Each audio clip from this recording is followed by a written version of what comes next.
I'm Jeff Hunt. He's Bill Thorpe. It's Friday.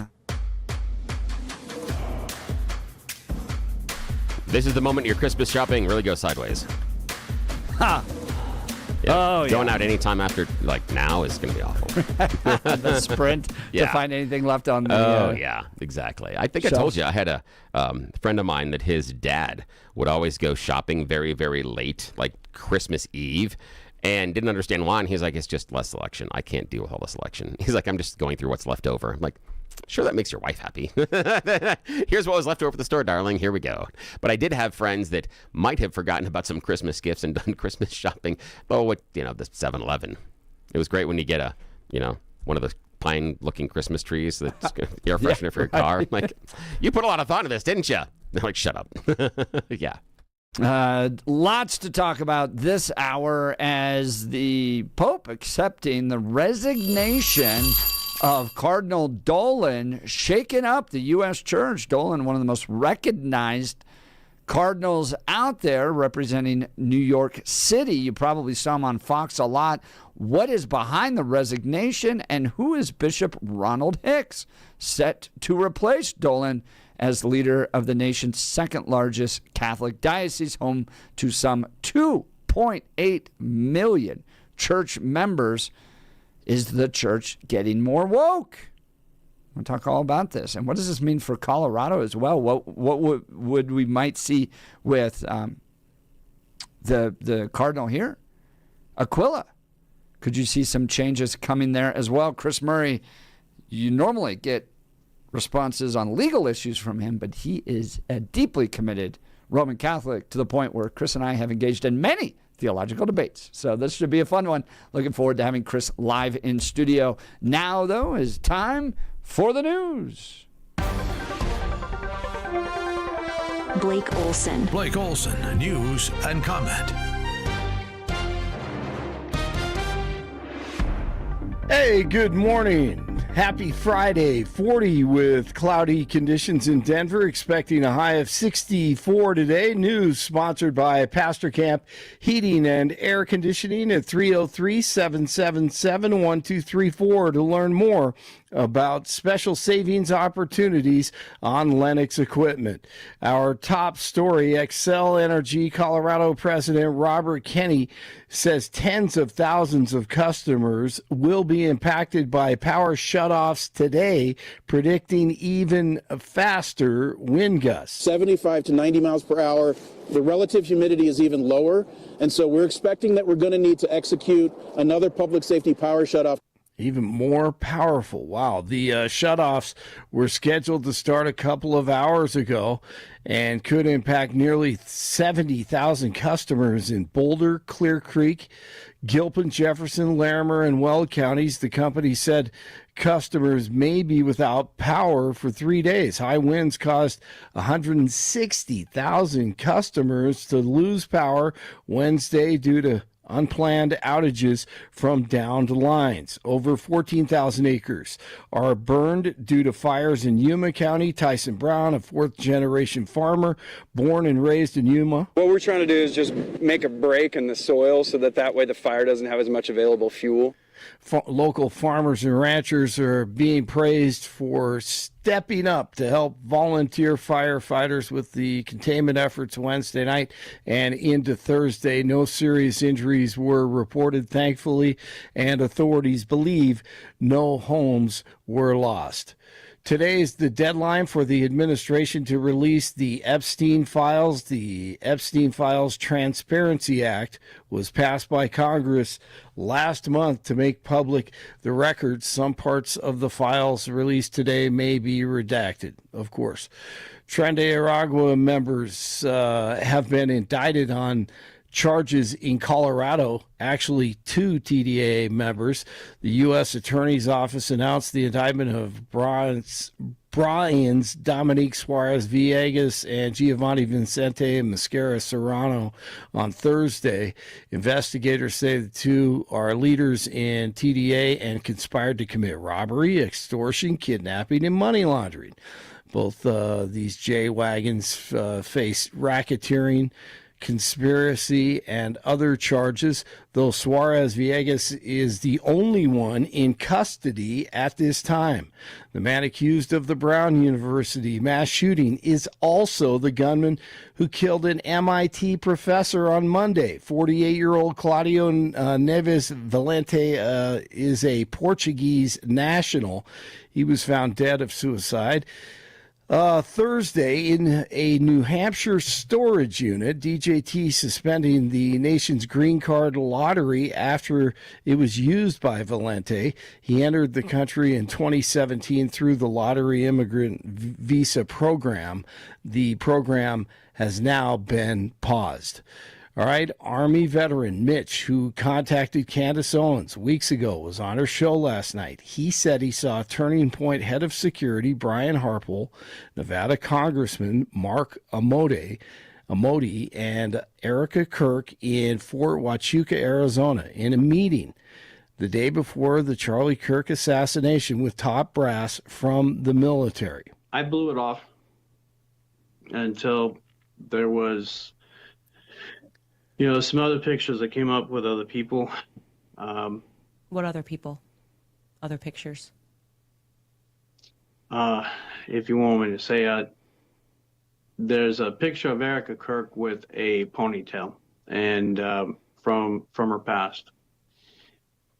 That person matches who I saw at Fort Huachuca in the lobby the night before, and she was with that man in the lobby, and that man, he was present at that meeting the next morning. If you had to put it at a percentage that you saw that the girl in the ponytail matches the description of Erica Kirk, what percentage would you put that at? Those are really rare eyes. That's 95 to 99%. All right, Jeff, you All got right, it. so secret meetings at Fort Huachuca is going to be a new punchline. Yeah. I mean, this is so crazy. This one, I almost drove off the road on this one, man. Yeah, because you're finally realizing it's full of crap. He's an eyewitness. I'm just saying. Here's the thing. Now just saying. as we're going to go through with this, Fort Huachuca, I'm just going to say, secret meetings at Fort Huachuca. and this is going to be difficult for many people in the audience as well to wrap their head around. But in criminal cases, eyewitness testimony is one of the least reliable sources of information. That is a great point. We are awful at what we see and recounting exactly Murray's what we see. getting all worked up on this. Yeah, I know. trusting someone as an eyewitness hear next to what proof Chris is not Murray good. has to say. I actually absolutely agree. Yeah. I absolutely agree. Eyewitnesses are notoriously bad at picking out people they don't already know. If it's somebody they already know, they're pretty good at it. But Bill, Fort Huachuca, I mean, come on. I know. It's a joke. Would it have been better if it were Fort Smith? Yeah, I mean, it would like it would sound like like it just Fort Huachuca. The conspiracy to kill Charlie Kirk at It Fort is south Huachuca. of Phoenix. It is south of Phoenix. Mm-hmm. It's in the region. And she just conveniently was taking care of her mother the day that she was assassinated. So are we just agreeing now that Candace is just plowing right through the notion that she was going to stop if Erica told her to stop? Yeah, completely. This grift is worth so much to her. That was my question. What do you think that meeting was like, actually? I mean, was she just... I think Erica is trying to hold on to some semblance of friendship that Charlie may have had with Candace. But look, Candace burns bridges everywhere she goes. At this point, Turning Point's going to be done with her. Daily Wire's done with her. PragerU's done with her. They're just done with this craziness. Yeah, I don't think she cares about them. I know. I agree entirely with you on that one, Blake. She does not care at this point. Yep, she's all independent all the time. All right, we'll have more on that coming up next hour. Overtime in Seattle last night. Seahawks down by 1 and going for 2 against the Rams. Varner in motion. Darnold throws. Caught! for the 2 points. Eric Sorbert. And the Seahawks win at 38-37 in OT. There's a man with a big smile in this studio right now. Is he a Seahawks fan? Chris is? Caca! Really?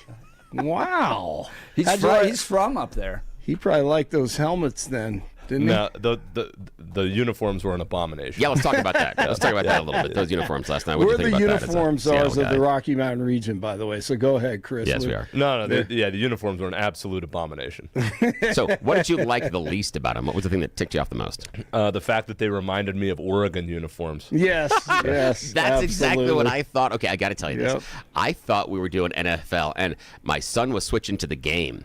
And so I went to the kitchen to clean up some other stuff that was left over after dinner, lighting some stuff cool before I had to put it in the fridge because I don't want condensation and the leftovers type of stuff. So I come back out and I looked at that and I'm like, I didn't know college football was on. I'm like, wait, that's the Seahawks. That's exactly what I thought. I thought it was Oregon the first time I saw it. The only way that you knew that it couldn't be an Oregon uniform is that there was some purple in the helmets, bizarrely.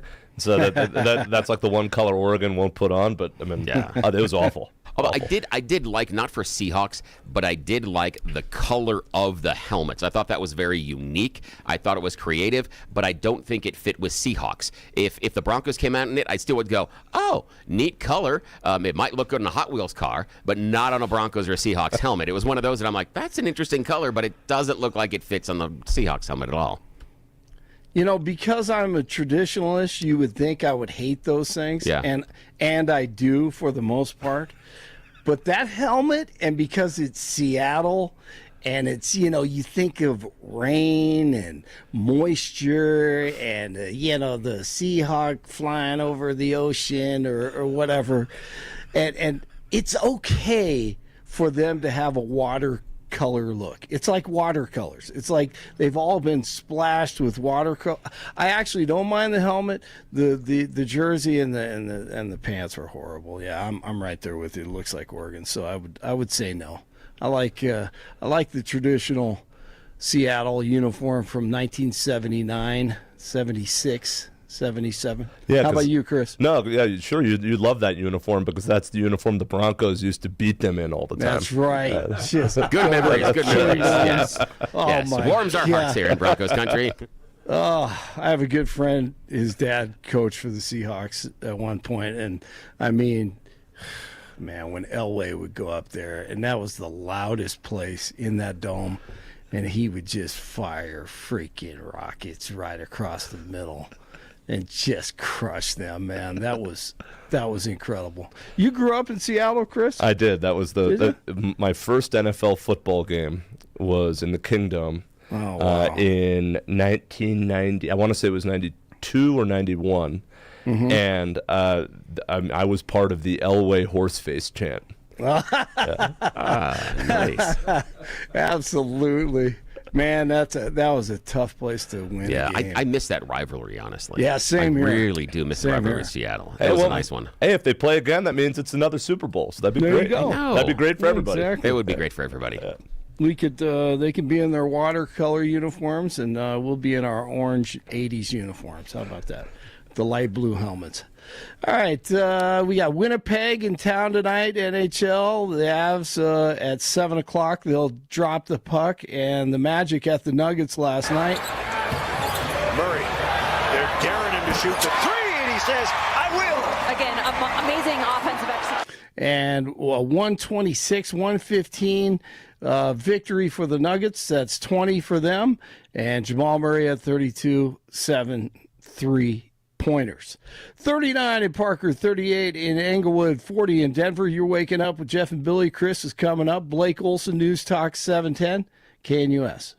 Temperatures bounce right back up again after a cooler day yesterday. We'll be upper 60s and near 70 today, but windy. It'll be especially windy in the foothills and along and west of I-25, especially north to the Wyoming line. Then temperatures go back down again as a Pacific cold front gets pushed into the area tonight and Saturday. Lows tonight upper 30s, high Saturday cooling to the 50s. Late tonight and Saturday a possible shower or two, then rebounding temperatures back to the 50s to near 60 for Sunday and Monday. Meteorologist Don Day in the 710 KNUS Weather Center.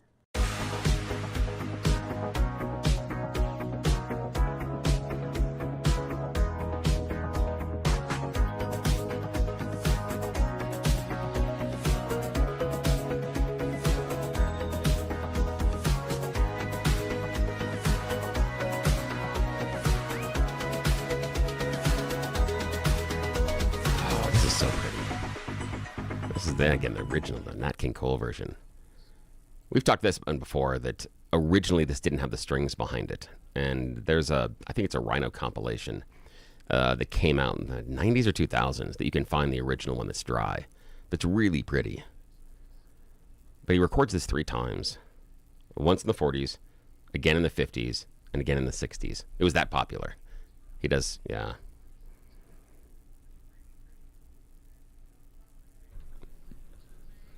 Well, it is Christmas season, an important holiday, obviously, for Christians out there, but big changes coming to America with regards to the Catholic Church. Pope Leo replacing New York Cardinal Dolan is a shakeup for the church, Reuters reporting.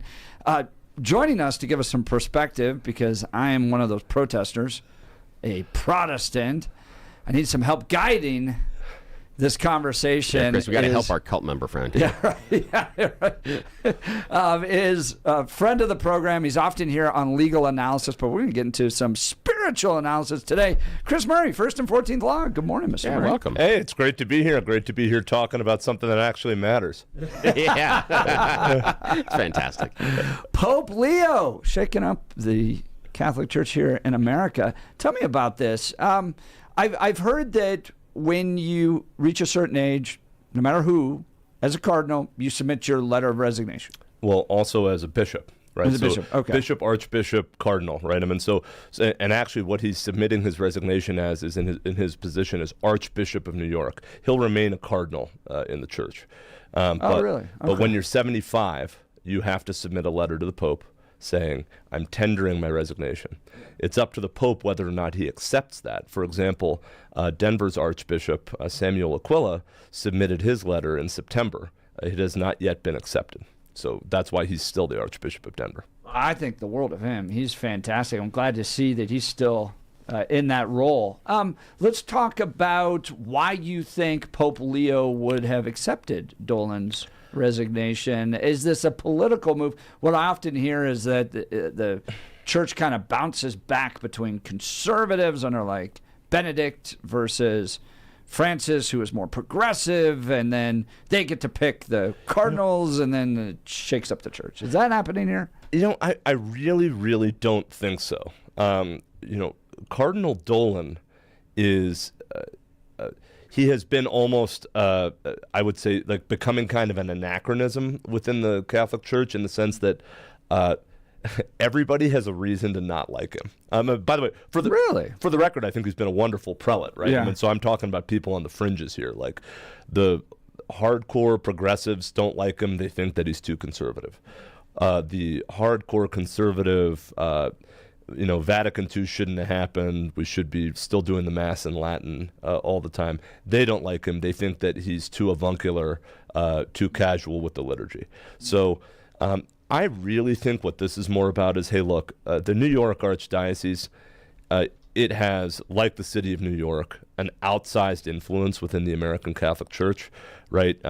Cardinal Dolan is known for... he says Mass every Sunday at 10:15 in the cathedral and 7 a.m. every weekday when he's in town, which is crazy for a cardinal archbishop to do that. And that's all broadcast on the Catholic channel on Sirius XM, right? So he's got reach beyond his archdiocese. And I think this is Pope Leo saying, hey, I would like to get a new guy in there, and I'd like to give somebody else a chance to have direction. There were a couple fundraising efforts being launched in the Archdiocese of New York, and I think Pope Leo thought, I'd rather have somebody who's actually going to be able to see those through in the seat. You don't think that there's a rift between Dolan and Leo?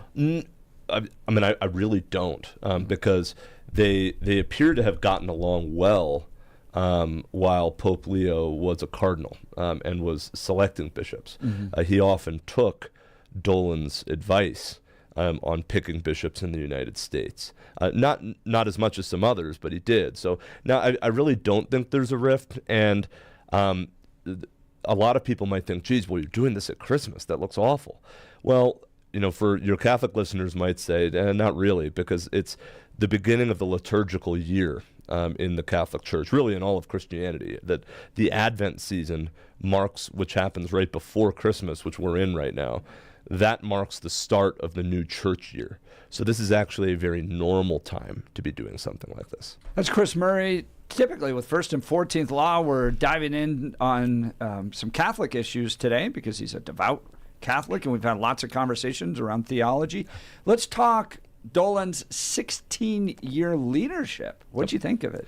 I mean, look, I think Dolan's greatest legacy will be his outs. Like, so, I mean, this guy had a lot of non-Catholics knew him because he had just such sort of the right-sized personality for New York. I think the good side of his legacy will be his gregarious leadership, his successful fundraising to do the much needed and much deferred renovation of St. Patrick's Cathedral. I'm sure any of your listeners who have been to New York have probably seen it. It's one of the most beautiful churches in the United States, especially now. It needed hundreds of millions of dollars worth of work in order to basically get back up to snuff. He was successful in raising that money when a lot of people thought that wasn't popular. I think the downside of his legacy is obviously going to be, like with so many bishops, of his tenure, it's going to be, there's still a bunch of sex abuse cases that have to be resolved in that archdiocese. He's managed to keep the archdiocese out of bankruptcy, which is great.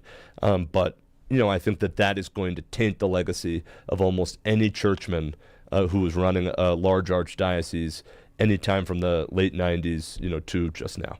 Yeah, and I'm a little intrigued as to why that continues to be an issue. It seems like this has been 20 plus years. Well, that you've had payouts and victims and abuse, and clearly, obviously, we all want justice to be done. But is it just the size of the payoff that has dragged this stuff on? So yeah, I mean, so the Archdiocese of New York is massive, right? And so with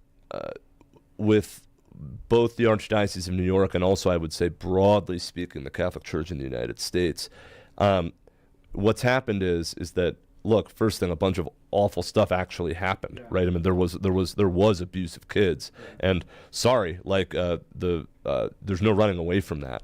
And if you want details on how that happened, Spotlight is an interesting book out of Boston on how it actually happened, and they moved these guys around. Yeah, right, and how it was that everybody, including for a while the media, law enforcement, assisted in covering up for this because nobody could believe how bad it could possibly be. However, what's beginning to happen now is your listeners, again, who are some of the smartest in Denver, back to the legal stuff, they may have heard of the term of a window bill, right? And what's beginning to happen in a lot of dioceses, because there's a bunch of money that's been paid out for the victims who are still alive, right, and are in any sort of recent memory.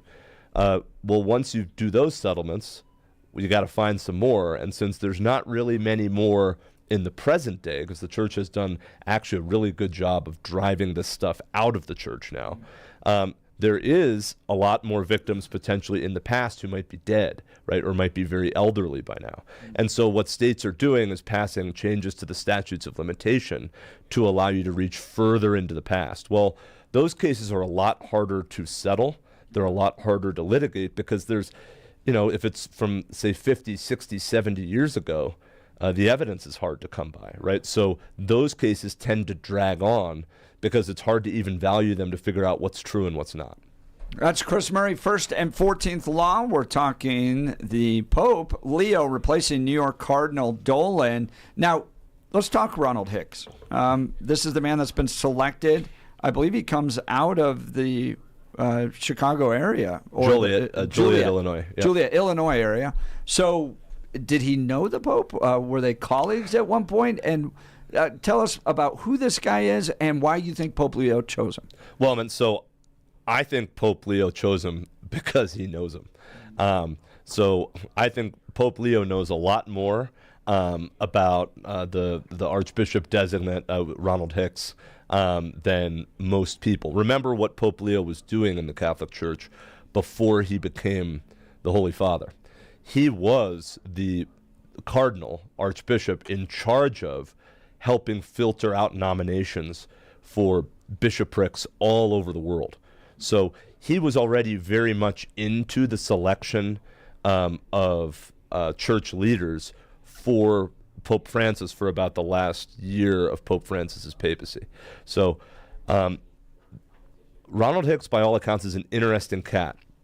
He seems to be a lot like Pope Leo in the sense that he seems to be theologically sound, seems to be very desirous of not rocking the boat with either wing of the church, right? The two wings I sort of talked about, the super theological progressives who have had an outsized influence under Francis, and then the hardcore traditionalists that have a significant influence, especially in the United States. So Ronald Hicks appears to be a bishop who is very into reverent and traditional liturgy, but is also very into outreach to theological progressives and trying to bring them back within the fold, without telling them that, hey, maybe as much as some conservatives would like, hey, cut that crazy crap out. Yeah. That's Chris Murray. He's from First and 14th. So what do you think? Now, the Pope, he's going to have the ability to pick lots of archbishops. Do you think that's the type of archbishop, cardinal leadership in the Catholic Church he's looking for? Theologically sound, as you said, conservative, but not quite looking to push progressives out of the church.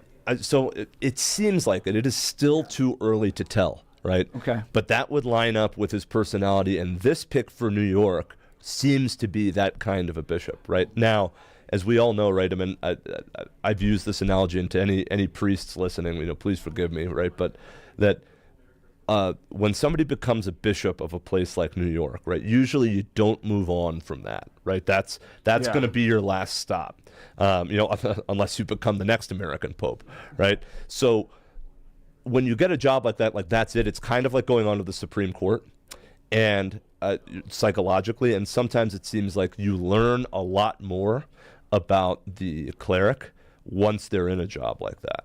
So we'll see. But it sure seems to be based on Bishop Hicks's leadership in Joliet that he is going to be, if you like a reverent mass, he's your guy.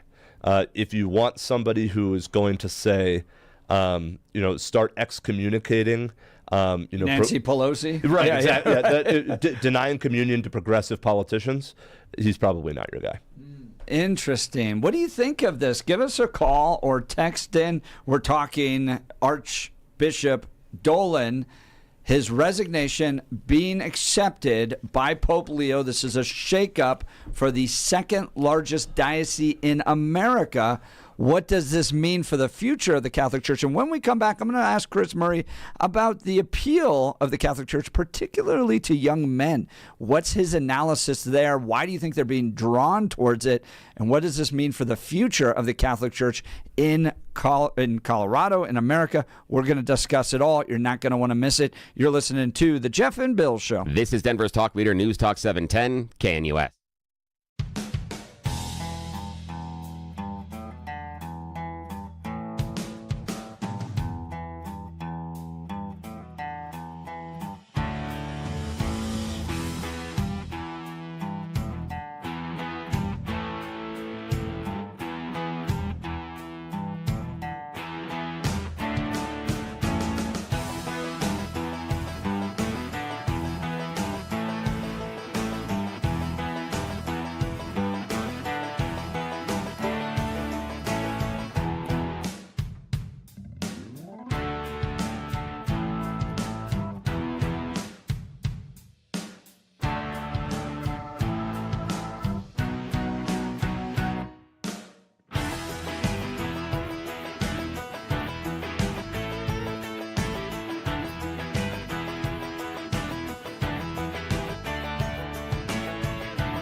Welcome back to the Jeff and Bill Show. You just lost Whamageddon, Jeff. Remember we talked about that? Oh, yeah, that's right. Remember? Whamageddon. Have you heard about Whamageddon? I have not heard about Whamageddon. All I know is that's the first time I heard your power ballad jingle about waking up with you guys. And I've been like, it's so much fun. So Whamageddon, since Chris Murray doesn't know, I believe invented by 4 friends in Denmark. And the idea was they thought this song was too overplayed. Year, I believe, is 2005. So they started a game between all of them. Last person to hear this song over the holiday season, it becomes the winner.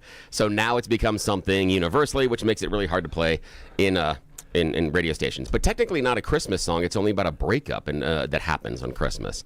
The working title at the time for this was Last Easter. It was about a different holiday, but it didn't work as well in the rhythm. And George Michael was so fastidious on composing this song, he plays every instrument in the song there. Wow. Every single one of them, down to the jingle bells. It's all George Michael. Oh, there you go. I always knew I hated that song. I guess I just didn't know why.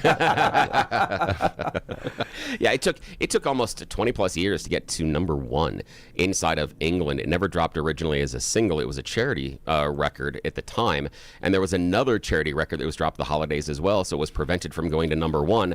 And then it slowly started rising in and out around Europe, and especially in England. But there was kind of a push every Christmas to go out there and to get other songs to be played, so the Last Christmas wouldn't ever get to number 1. I think it finally did in 2021 or 2022. It took decades for it to actually get its number 1 in England. Well, and for your Protestant listeners, this might be a great segue to the Catholic thing that Jeff wanted to talk about, because it's like there's some songs, right, that just they become popular because they suck. Yeah. Right. I mean, and so I'm sure they'll be like, when we start talking about the attraction of the Catholic Church, I'm sure some of your Protestant listeners will be like, "That's the Catholic Church." Oh, yeah. In fact, here's the weird part is that we used to have traditional carols that we would sing during every season. There were spring carols, there were fall carols, but we only kept the winter carols because they were the only ones that the Catholic Church brought inside. And we started to sing, so you could sing the songs at church and you could sing them at parties. That's why Christmas carols have been retained. It's because of Mother Church. Hey, we're getting requests here for Santa Trump. Can you pull that up again? Not immediately. But all right, yeah, we'll I can get work to on it. that. Yeah. We'll get it back. We had a song played yesterday called Santa Trump, and it has to do with the dividends that he's I will confess I was listening to your show at the time, and I probably wouldn't have requested it again, but all right. We'll get to that in a second. All right, Chris Murray, 1st and 14th law. Typically, we're discussing constitutional and election-related issues. Today, though, we're talking Pope Leo. Big shakeup coming to the church here in America as he accepts the resignation of Cardinal Dolan and as Archbishop of New York, and is replacing him with Bishop Ronald Hicks. And last segment, we talked about how in many ways Leo is finding an ally, somebody that represents and is probably closely aligned with the way Pope Leo thinks about the world, to help lead the second largest diocese in America.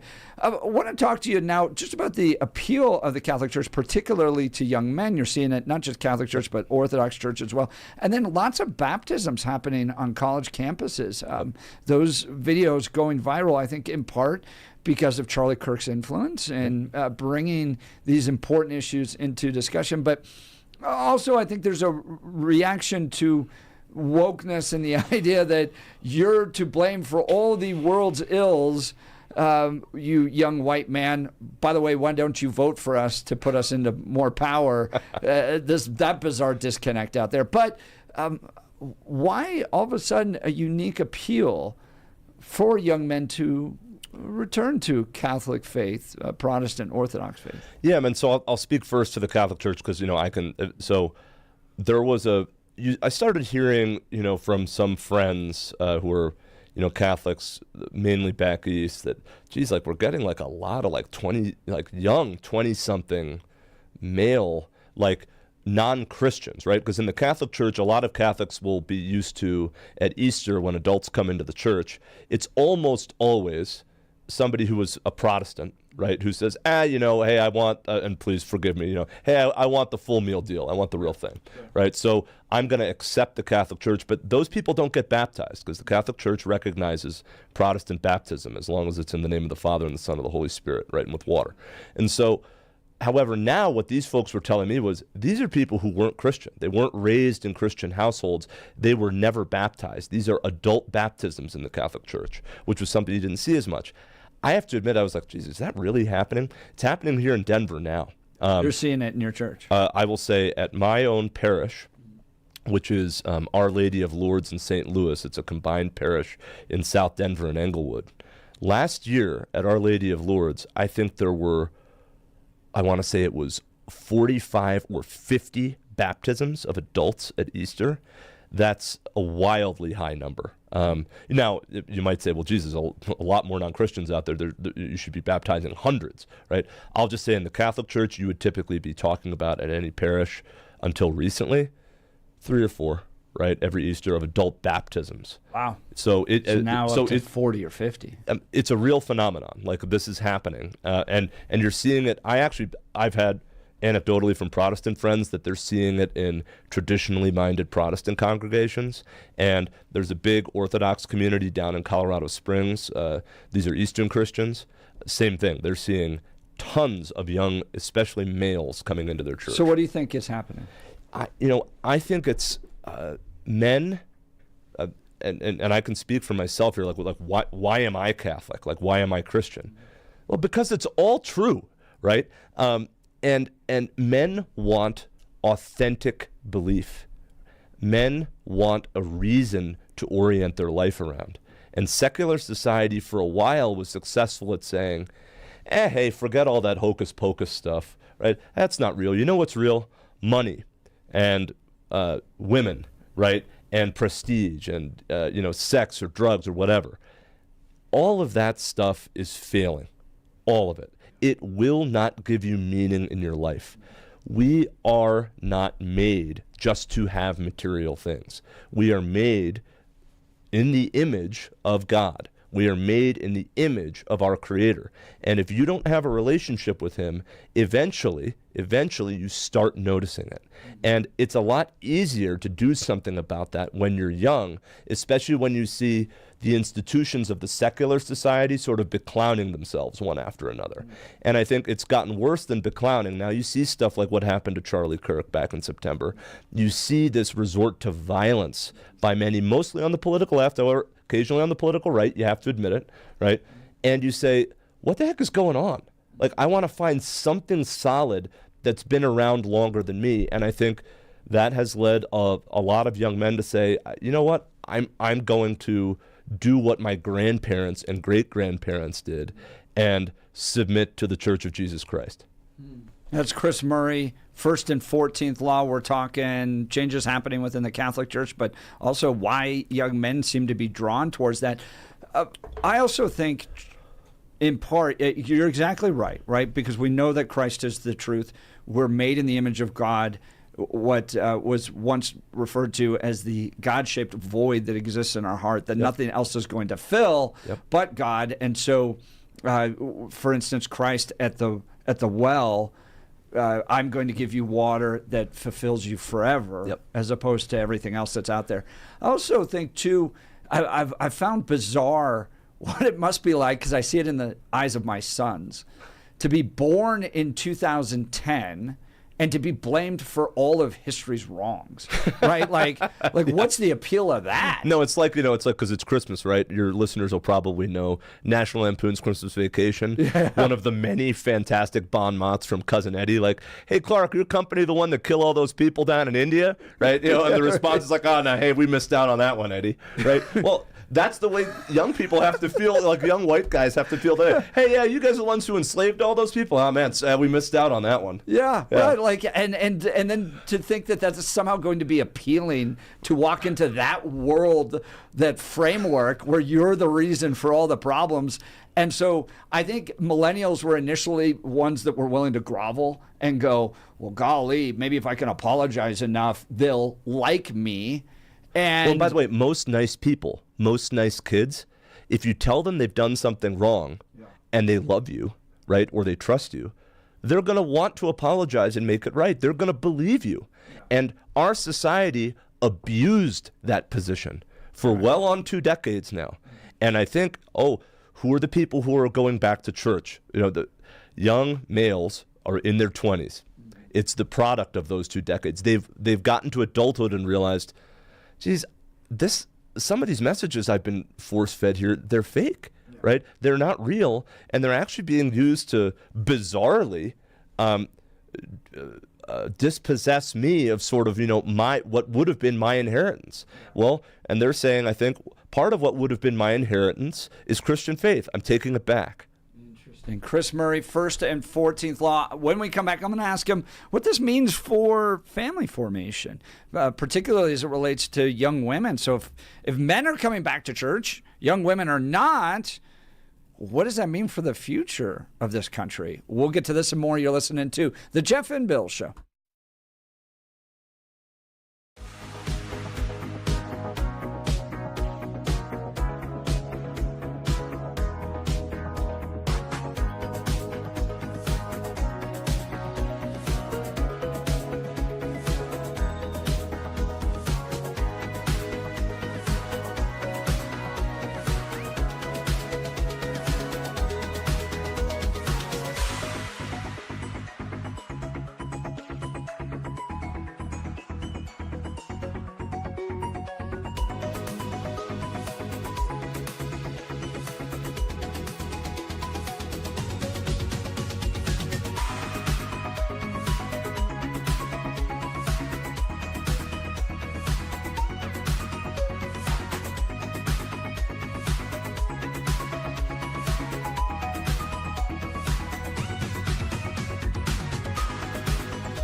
dressed in red, white, and blue, making promises bigger than the North Pole view. He's got a list, it's tremendous, they say. Best list ever made, believe me, okay. He says prices are dropping, jobs everywhere, factories humming, flags in the air. Santa Trump is coming to town. Gas is so cheap you won't believe the sound. Prices down, jobs all around. Santa Trump is coming to town. See, we'll play requests. I've got another request we're going to play later in the show as well. Billy takes requests at the Jeff and Bill Show. This is fun. Chris Murray's in studio. We're having a ball on this Friday as we're talking the Catholic Church. I'm sorry. It's so good. It has no business being as good as it is. Yes, no business at all. It's actually a really good song. Yeah, it is. All right. Pope Leo replacing New York's Cardinal Dolan, shaking up the Catholic Church. We've been diving into all that this hour, but I want to get to this point. Interesting, unique thing happening. Boys, men, come back to the church excited. Ladies, on the other hand, going, no, I'm going to be a boss now. I'm not interested in going to church. And so you're having a division taking place. What does that mean for the future of family development in America? Well, I mean, I think in the immediate term, there's been a lot smarter people than me who've talked about this. That's obviously not good, right? Because there's a window to form a family. And if you don't do it, your prospects just get lower. And that's especially true for women. I actually worry more about those young women who are continuing to buy the lie, and then it eats up their 20s and their early 30s, and then maybe they want to come back, right? But it's like, what are they coming back to? I worry less about the young men, at least for now, because the family formation window for men, living proof here, is a little bit longer. And if you're John Hickenlooper, it's really long. You had one at 70. Well, I mean, that's I'm going to resist. But that was good bait. But I'll say, I think that if this sticks, right? Because by the way, going to church, that's the easy part. Okay, falling in love with Jesus Christ, that takes a lifetime of work, right? Eventually, it does become very natural and very easy, right? But you have to work on yourself, right? You have to let him work on you, right? Which requires you cooperating with him. And I think if it sticks, young women will be attracted to those men. And I think those men the men who are coming back to church will disproportionately be successful at forming families if their faith is genuine. That's not like, oh, hey, believe in Jesus and you'll have a family. That's not how it works. And marriage is not an idol. It's not. You shouldn't be going to church saying, oh boy, maybe I'll meet a girl there. No. You're going to meet the creator of the universe there. You're going to meet the living God there. That's why you go to church. But they're serving wine. I'm kidding. I'm teasing. I'm just teasing. When you said I'm not meeting a girl there, I'm sorry. This is why I got kicked out in the hall during religion class. It's the blood of Christ, Bill. Either way. We've got about a minute left. Yeah. It's holiday season, Christmas and Christianity front and center during the season. What's your advice to young men and women out there, or anybody exploring the Christian faith for the first time? Yeah, I mean, I just say, look, these are interesting times we live in. For my own view is that God is always trying to get your attention. Sometimes he's a little bit more over the top than others.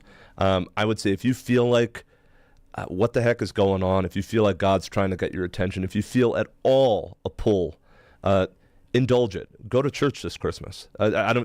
Obviously, I would prefer you go to a Catholic church. I have to say that, right? But any Christian church, any Bible-believing church, go for a Christmas service. Just see. Try praying for a second, right? Even if you haven't talked to God for a long time, the great thing about him is, unlike the bad guy, he will not force himself on you. He will listen if you talk to him, right? Knock and the door shall be opened. Like, ask, right, and it shall be given to you. That's what that scripture is talking about is prayer. It's talking about the Holy Spirit. So try it. Great advice. My salvific prayer, like where everything changed in my entire life. The Holy Spirit came in. I could feel it. And then I had love and joy and peace in ways I had never imagined before. Started with this prayer.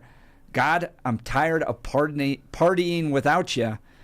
I think I want to try partying with you. And what that was it. That was it. What better time than Christmas to do that? Yeah, right. That's exactly right. Chris Murray, so appreciate your time. Thank you very much. A very Merry Christmas to you and the entire beautiful Murray family. Yes, Merry Christmas. Wonderful. Are you guys looking forward to the fun? You still got young kids coming down the stairs, all the Christmas stuff? Oh, no. I mean, I can't wait for the screams of joy to turn into the screams of terror as they fight over things. He took my... It's the magic of the season. Chris Murray, First and 14th Law. Always a blessing to have you, and thank you, brother. We'll continue. Gabe Evans is up next. You're listening to The Jeff and Bill Show. This is Denver's talk leader, and we're News Talk 710 KNUS.